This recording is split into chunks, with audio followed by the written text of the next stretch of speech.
Assalamualaikum warahmatullahi wabarakatuh. Apa kabar semuanya?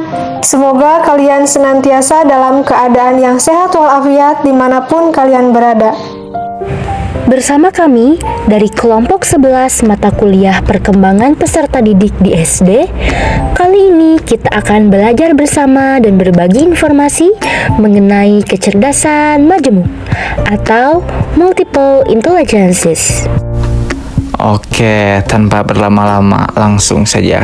Yuk kita simak pembahasannya. Pernahkah kalian merasa minder karena nilai matematika kalian rendah?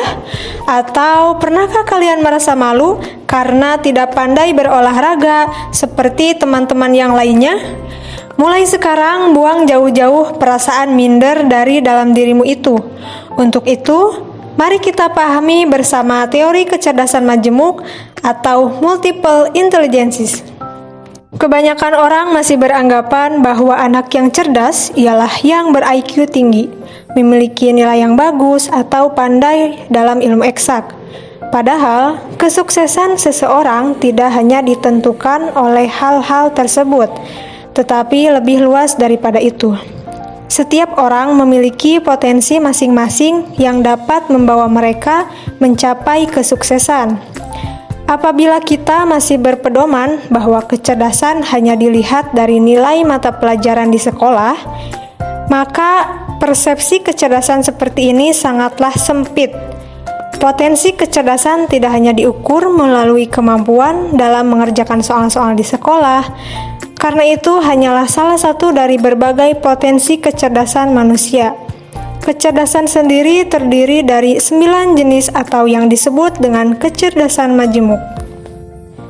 Konsep kecerdasan majemuk dipelopori oleh Howard Gardner, seorang pakar pendidikan dan psikologi berkebangsaan Amerika yang lahir pada tanggal 11 Juli 1943 di Scranton, Pennsylvania.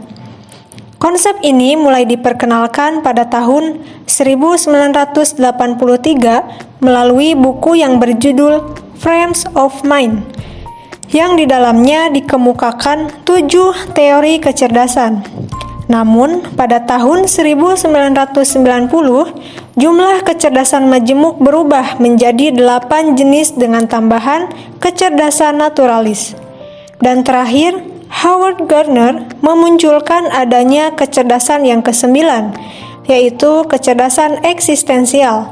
Selengkapnya, 9 jenis kecerdasan berdasarkan teori kecerdasan majemuk terdiri dari kecerdasan bahasa atau linguistik, kecerdasan visual dan spasial, kecerdasan musikal, kecerdasan logika matematika, kecerdasan interpersonal, kecerdasan intrapersonal, kecerdasan kinestetika, kecerdasan naturalis, dan kecerdasan eksistensial. Semua kecerdasan itu berbeda-beda. Oke, kita mulai dari kecerdasan yang pertama, yaitu kecerdasan bahasa atau kecerdasan linguistik. Kecerdasan linguistik adalah kecerdasan mengolah kata, yaitu kemampuan untuk menggunakan kata-kata secara efektif, baik secara lisan maupun tulisan. Anak-anak yang memiliki kecerdasan ini biasanya kuat dalam bidang bahasa, mudah mengingat informasi verbal dan tertulis, suka menulis dan membaca, jago debat dan pidato, suka melontarkan humor, dan bisa menjelaskan sesuatu dengan baik. Kecerdasan ini dapat distimulus dengan membacakan dongeng, mengajarkan kata-kata baru, meminta siswa mengarang cerita, menulis dan membacakan puisi, menulis buku harian, dan berbincang bersama. Biasanya, kecerdasan bahasa atau linguistik dimiliki oleh seorang jurnalis, juru cerita, penyair, dan juga seorang pengacara. Yang kedua, yaitu kecerdasan visual dan spasial. Kecerdasan visual dan spasial adalah kemampuan untuk melihat dan mengamati dunia visual dan spasial secara akurat. Anak dengan tipe kecerdasan ini mengandalkan imajinasi dan senang dengan bentuk, gambar, pola, desain, serta tekstur. Kecerdasan ini dapat diasah dengan menggambar, melukis, membangun sesuatu, bermain warna, bermain puzzle, dan bermain lilin-lilinan. Kecerdasan ini biasanya dimiliki oleh orang-orang yang berprofesi sebagai arsitek, pelukis, seniman, dan juga desainer.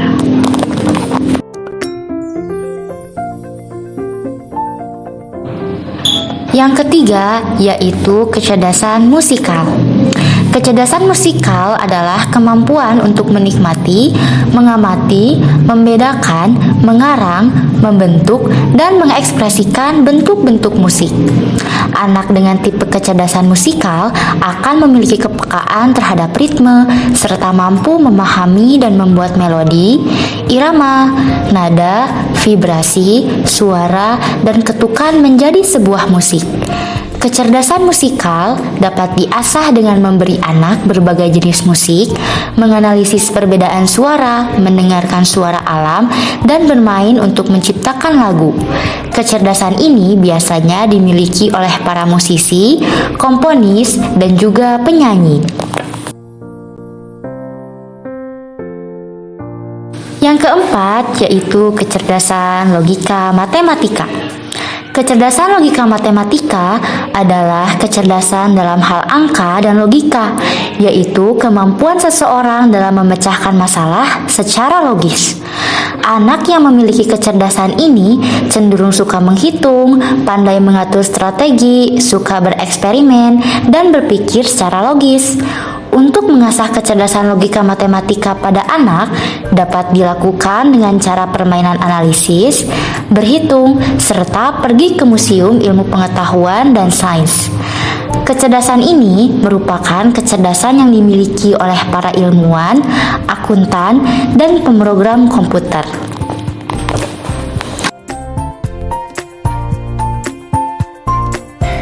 Yang kelima, kecerdasan interpersonal. Orang dengan kecerdasan interpersonal biasanya sangat baik dalam kemampuan bersosialisasi. Ia memiliki banyak teman dan memiliki rasa empati yang baik terhadap orang di sekitarnya. Misalnya, saat bermain ia cenderung menonjol dan sering memimpin temannya bermain. Nah, jika anak kita menunjukkan kecerdasan interpersonal, kita dapat stimulasi kecerdasannya dengan sering mengajaknya keluar untuk bermain bersama, baik dengan teman-temannya ataupun bersama kita, bermain bersama keluarga. Yang keenam adalah kecerdasan intrapersonal. Kecerdasan ini ditandai dengan kemampuan memahami perasaan diri dan kemampuan membedakan emosi, serta pengetahuan tentang kekuatan dan kelemahan diri. Seseorang yang optimal dalam kecerdasan ini mampu memilah-milah berbagai emosi. Profesi yang cocok dengan kecerdasan ini adalah psikolog, ahli terapi, konselor, dan lain-lain. Jika anak menunjukkan kecerdasan intrapersonal, kita dapat stimulasi kecerdasannya dengan sering berdiskusi tentang perasaan dan pendapatnya. Yang ketujuh, kecerdasan kinestetik. Kecerdasan ini ditandai dengan kemampuan mengontrol gerak tubuh dan kemahiran mengelola objek.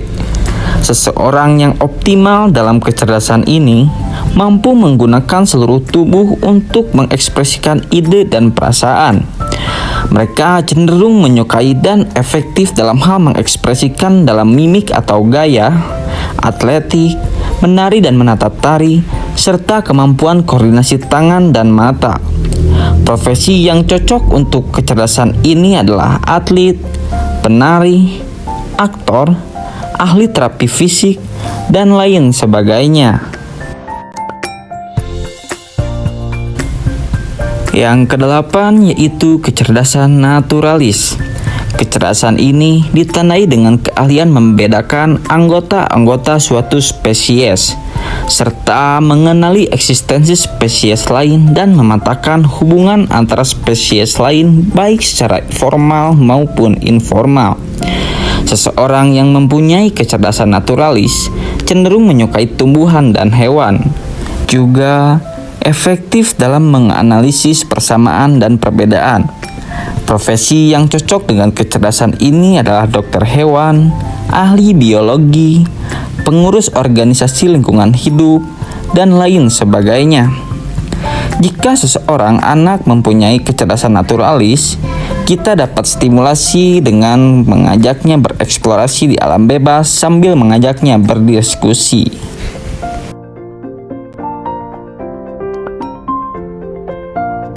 Yang kesembilan yaitu kecerdasan eksistensial atau kebermaknaan. Kecerdasan ini ditandai kemampuan berpikir sesuatu yang hakiki, menyangkut eksistensi berbagai hal termasuk kehidupan dan kematian, atau kebaikan dan kejahatan. Eksistensi muncul dalam bentuk pemikiran dan perenungan. Seseorang yang mempunyai kecerdasan eksistensial cenderung mempertanyakan hakikat kehidupan, mencari inti dari setiap permasalahan, serta memikirkan hikmah dan makna di balik suatu masalah.